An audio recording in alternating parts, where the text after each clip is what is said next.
ملتان میں میڈیا سے بات کرتے ہوئے وزیر خارجہ شاہ محمود قریشی نے کہا کہ متحدہ عرب امارات کے دورے کے دوران انہوں نے ابوظہبی، شارجہ اور دبئی میں پاکستانیوں کے مشکلات پر بات کی۔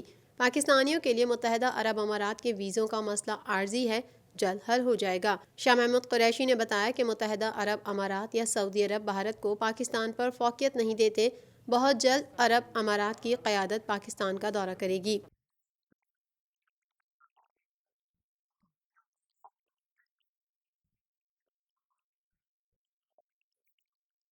شاہ محمود قریشی نے کہا کہ ہم نے عرب امارات قیادت سے افغان امن عمل میں پاکستان کے کردار پر بات کی، اسرائیل کے بارے میں عرب امارات کا موقف بھی سنا اور اسرائیل سے تعلقات کے بارے میں واضح موقف پیش کیا۔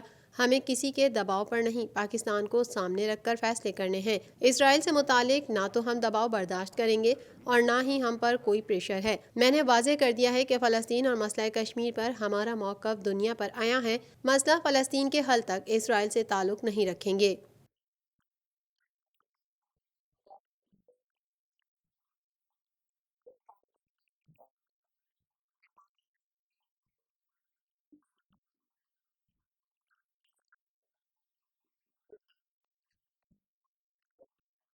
تھی اور اس پہ طے ہونا تھا کہ ہمارا